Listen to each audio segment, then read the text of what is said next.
A lot of this isn't going to make sense to you, and I'm sorry about that. I'm just gonna start at the beginning, with the house.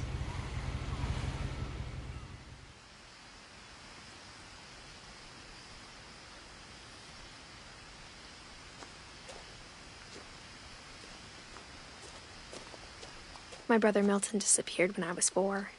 It was like the house just swallowed him up.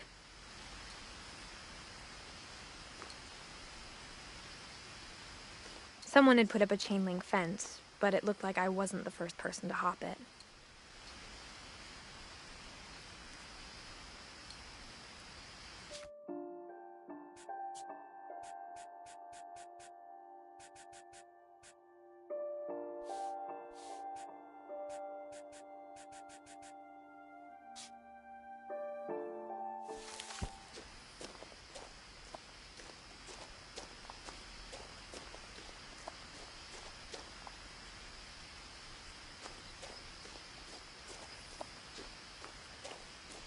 I lived here until I was 11, but I wasn't allowed inside half the rooms.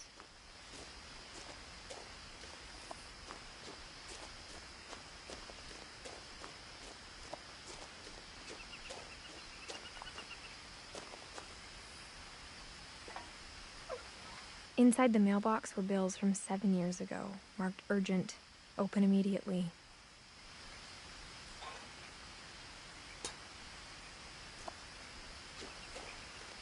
I hadn't been back since my brother Lewis's funeral.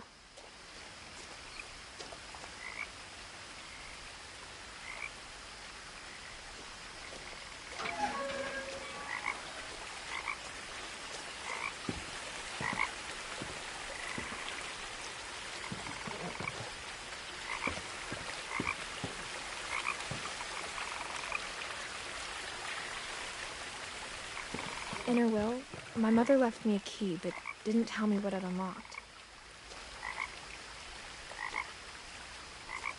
Maybe she thought I'd know. Or she thought that the mystery would be enough to bring me back.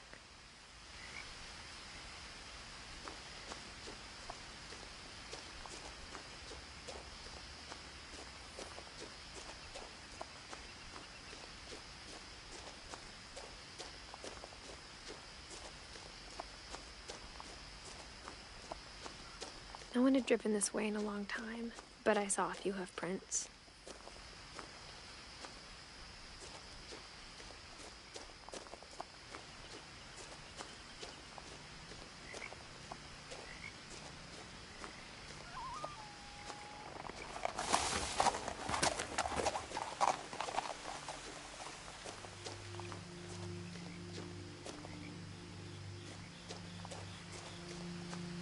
The truth is, even after I inherited the house, I never thought I'd come back to it.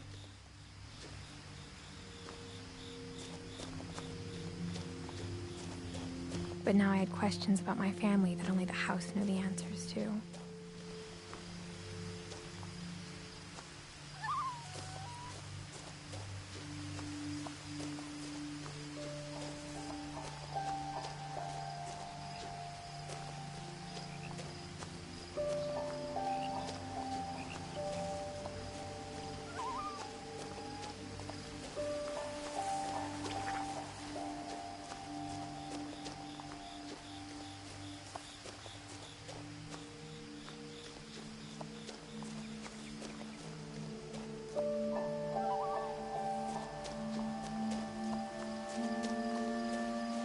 The house was exactly like I remembered it, the way I'd been dreaming about it.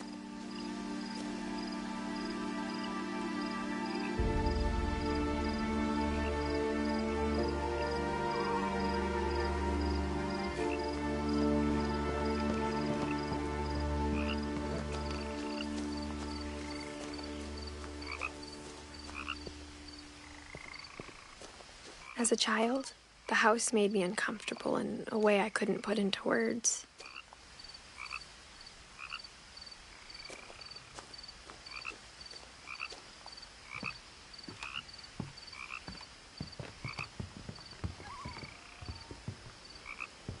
I asked Edie once about the dragon in the pond. She said it had killed her husband. I was 6. It seemed like an odd joke to me, even then.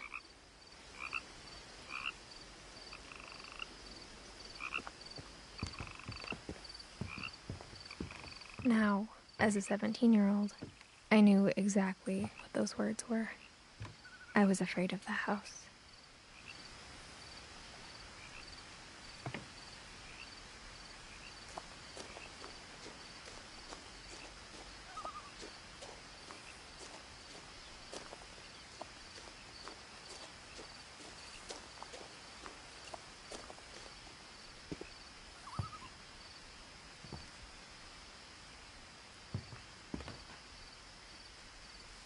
I hoped the key might unlock the front door. It didn't. Looking in, I felt like the house itself had been waiting for me.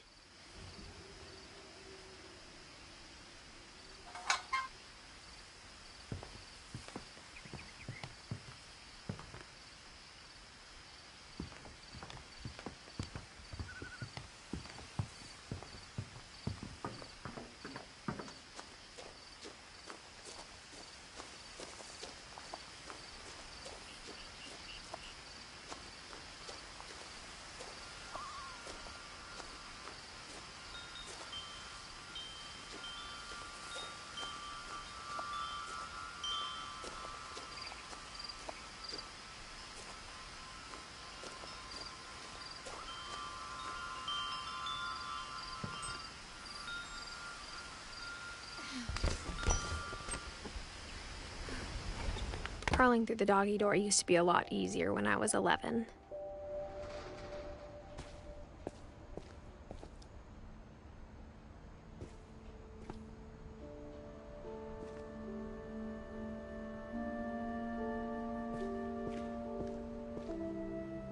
The power had been turned off the night we left.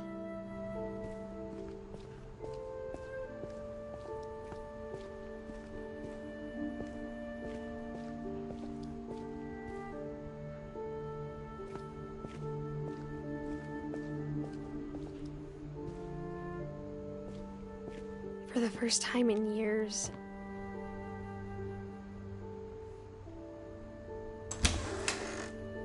I felt like I was home.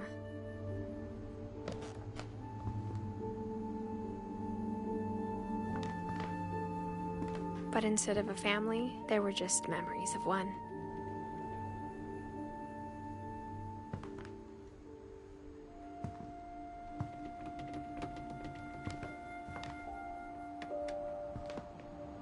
Like how only one restaurant would deliver to our house, so we had Chinese a lot.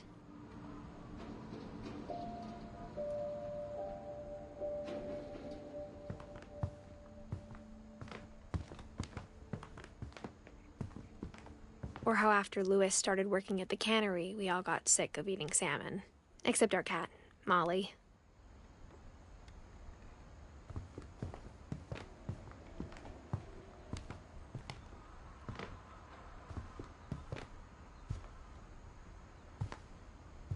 The table was still a wreck from the night we left.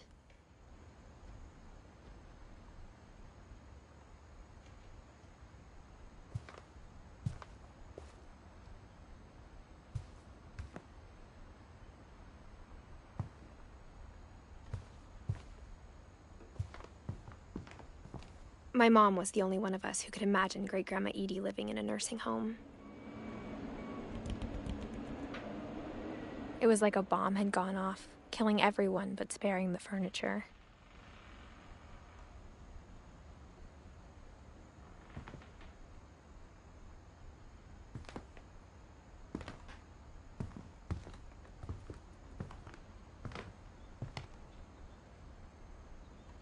Nothing in the house looked abnormal.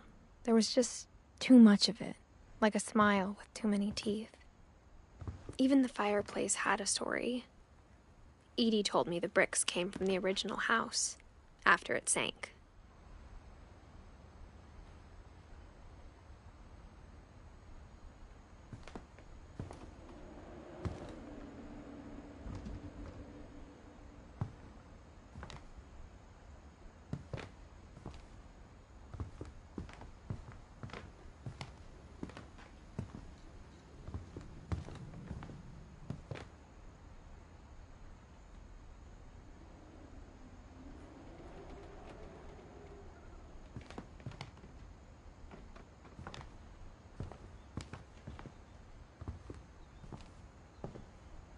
Mom always told me to stay out of the basement, so I wasn't too surprised when the key didn't fit.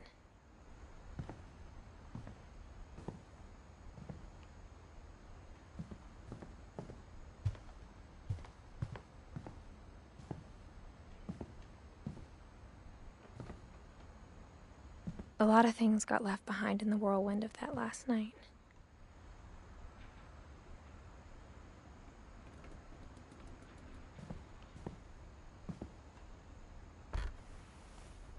Edie told me once that every Finch who ever lived is buried somewhere in the library.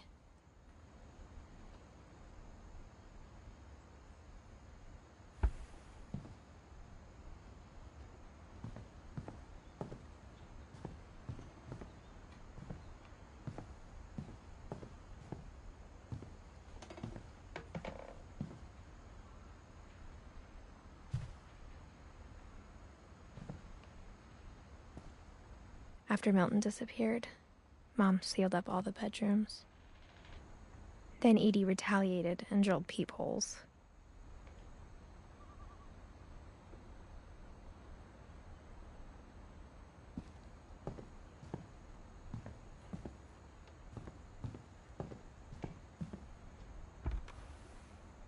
Molly always seemed like a girl I could imagine being friends with, if she hadn't died in 1947.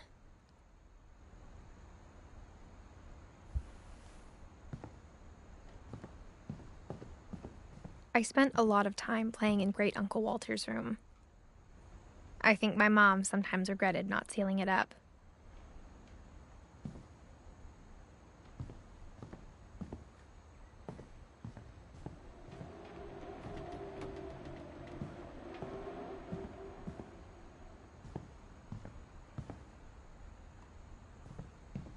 Lewis told me there were secret passages, but I never believed him.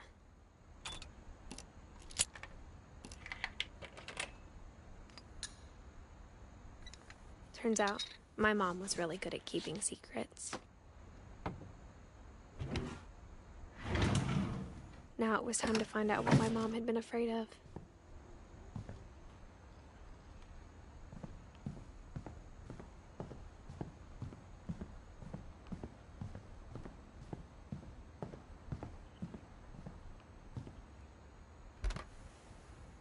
The last time I was in Edith Sr.'s room, I was 10 and she was painting my portrait.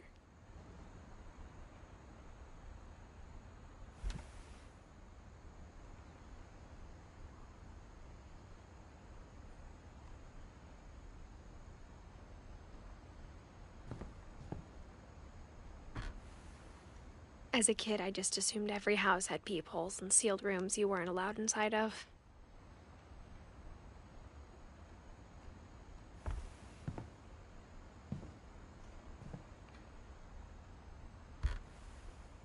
My Grandpa Sam spent 7 years sharing a room with his dead brother, Calvin.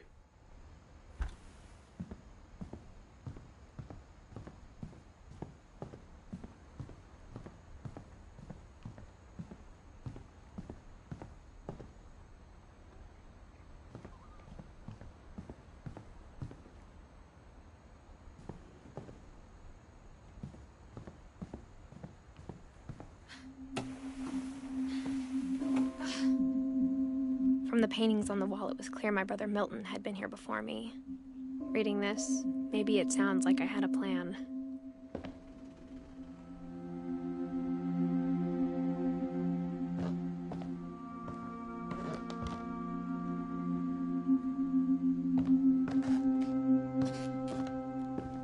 But I had no idea what was behind that door.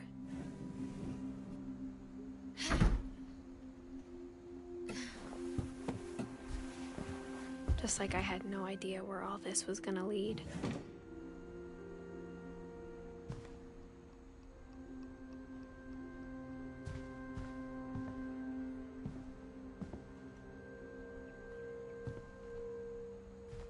I grew up looking at Molly's room through the peephole.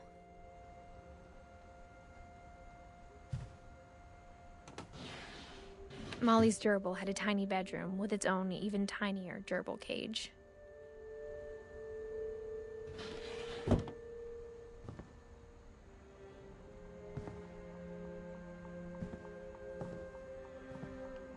being inside for the first time, I felt like I'd stepped behind a painting.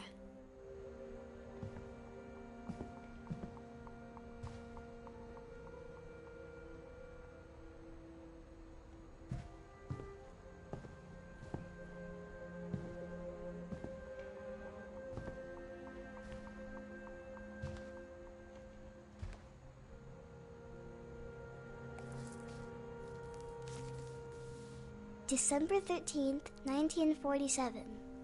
Dear Diary, I'll be gone soon, but I wanted to tell somebody about what's gonna happen. It started when Mom sent me to bed without dinner. I woke up and I was starving, so I looked around for something to eat.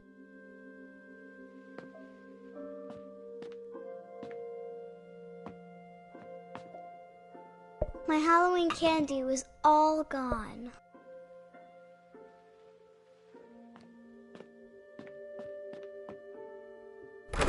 Mom, can I come out now? Sweetheart, it's late. Go to sleep.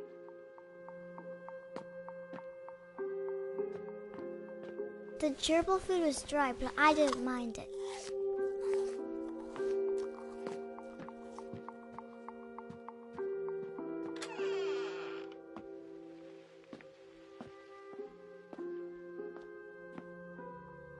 I ate a lot of things that night.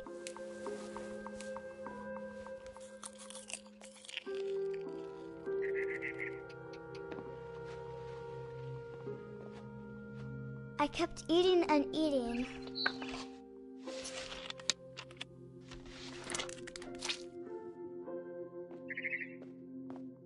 Then I heard chirping outside my window.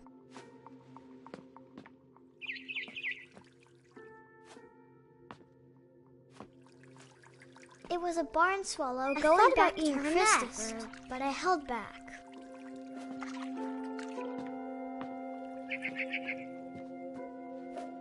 I reached out for her.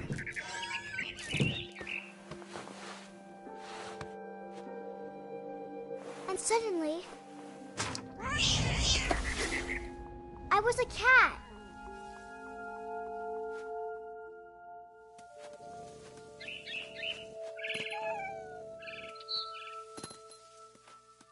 I tried to be quiet, but the bird was really scared.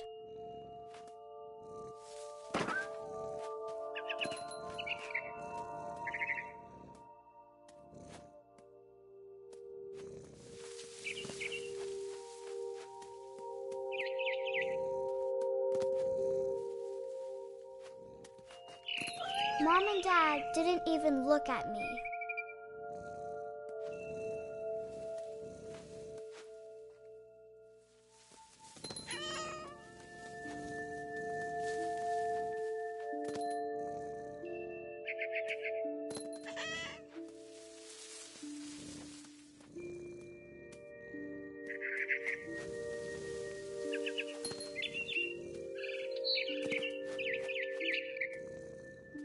I jumped and I almost got her.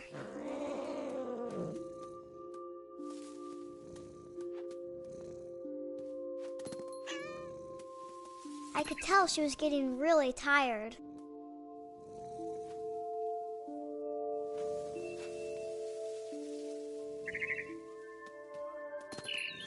Now I was up in the big tree. I promised Dad I wouldn't climb it anymore. All I cared about was eating that mama bird. I gobbled her up. And suddenly, I was an owl. First, all I heard was the wind. Then I heard little teeth nibbling in the grass.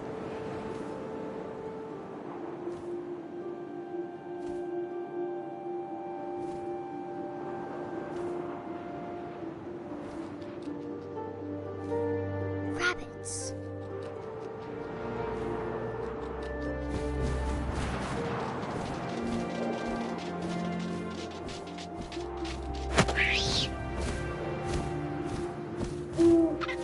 I imagined his face looking up and seeing mine through my talons. I swallowed him up, and I didn't chew one bit. Then I flew off to find something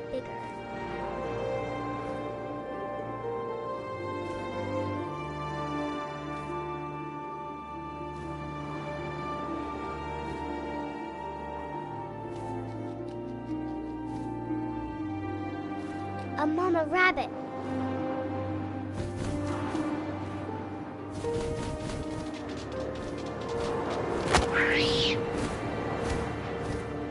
She was almost too big to carry.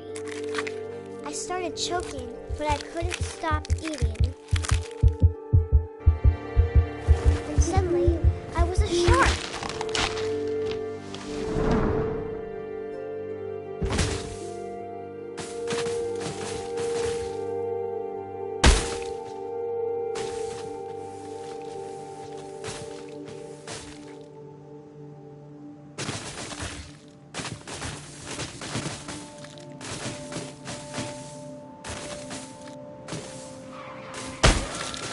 I rolled off the cliff and into the ocean. Now, I was hungrier than ever.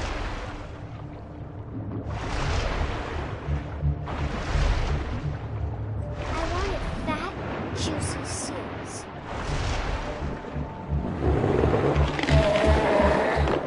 I tore off her flipper, and it tasted really good.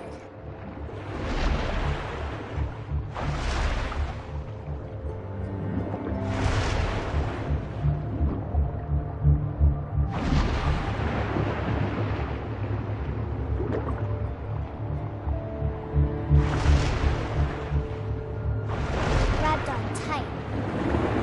When I was so hungry, I jumped out of the water. When I opened my eyes, everything had changed.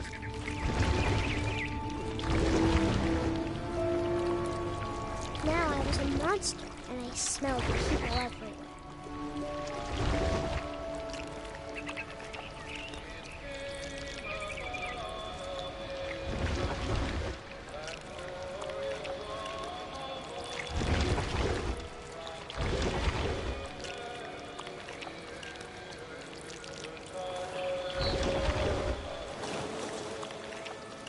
I was big, but I moved real quiet.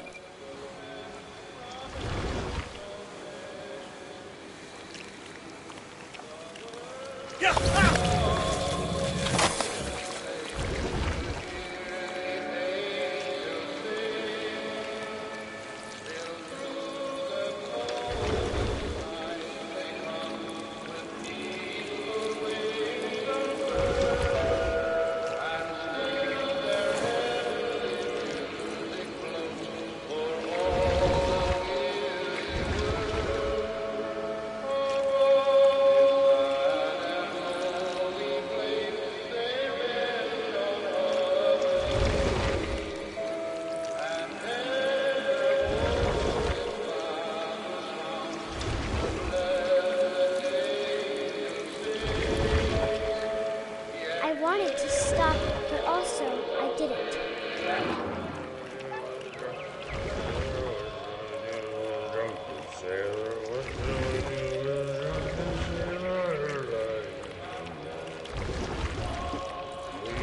Belly with a rusty, belly with a rusty.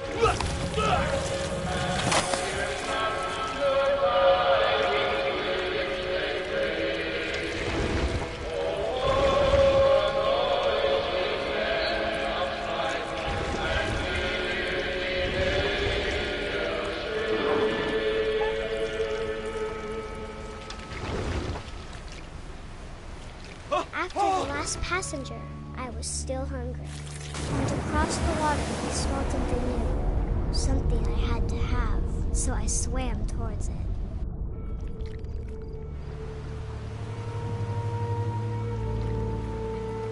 I slithered onto the sand, and the good smell went into an old pipe.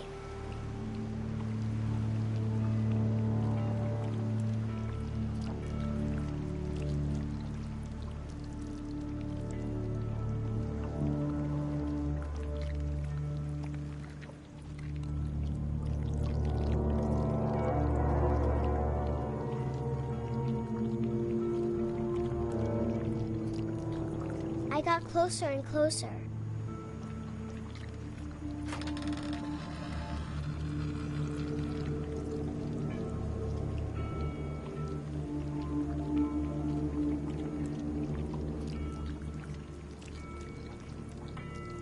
All my stomach started growling.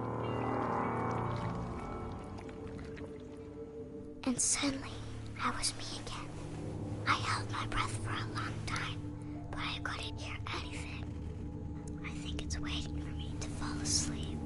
But it's not going to wait much longer. It needs to feed, and we both know I will be delicious.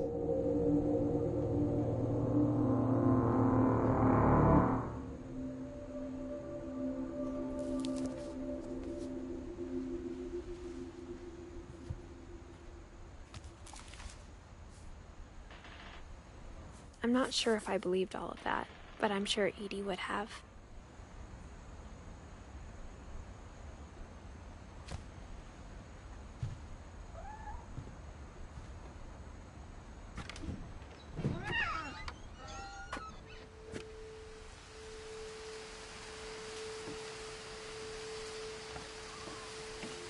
This will be obvious later, but my mom never told me any of these stories. Edie would have, but Mom didn't like bringing up the past. Though, when we adopted a stray kitten, she was the one who named it Molly.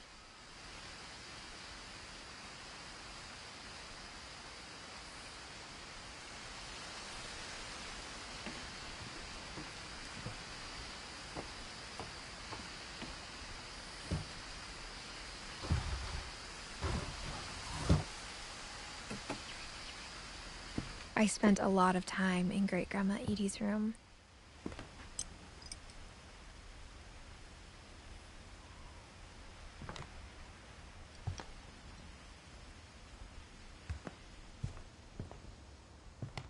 Her room was like a museum.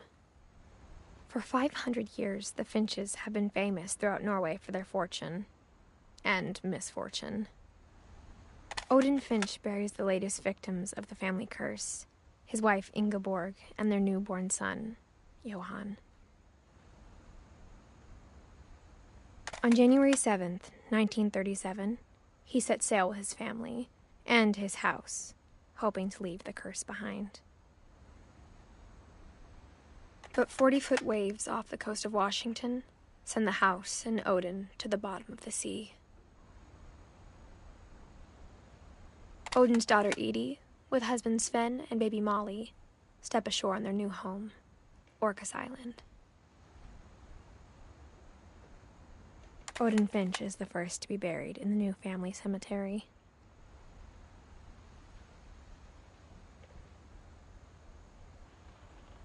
His daughter Edie is already dreaming of a new Finch house.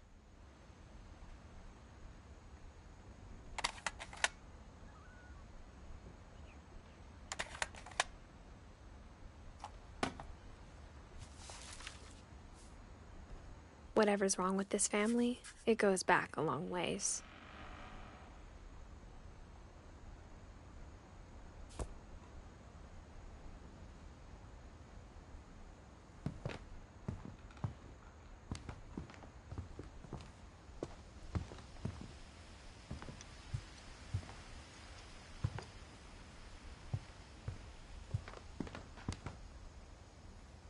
Even in her 90s, sometimes Edie seemed a lot younger than my mother.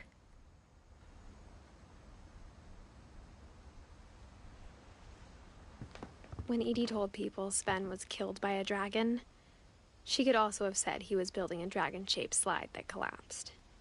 She could have, but she didn't.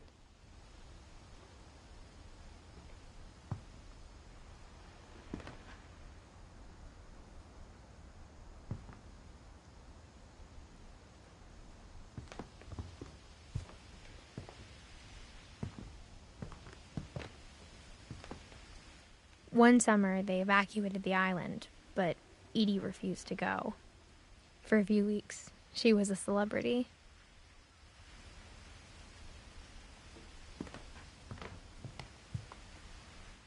I hadn't thought of myself as Edith Jr. for a long, long time.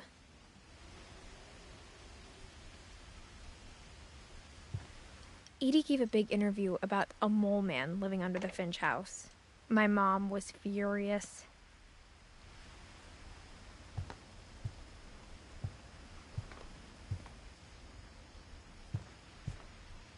Louis died a week before we left, but Edie had already started to memorialize him.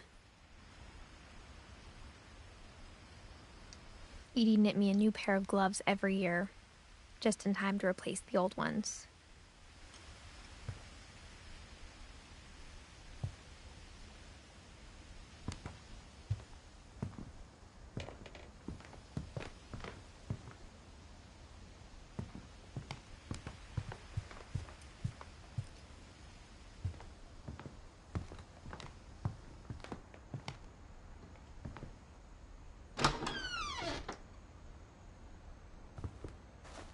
The only trace Grandpa Sam's first wife, Kay, left on the house was the pink bathroom.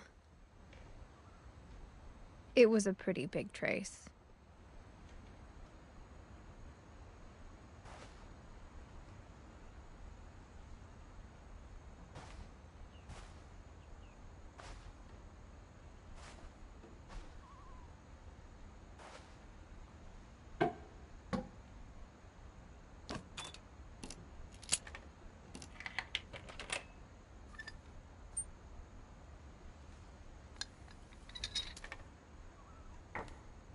There's a secret in this bathroom.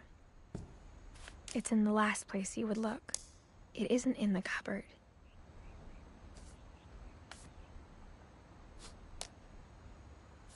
It's hidden in this book.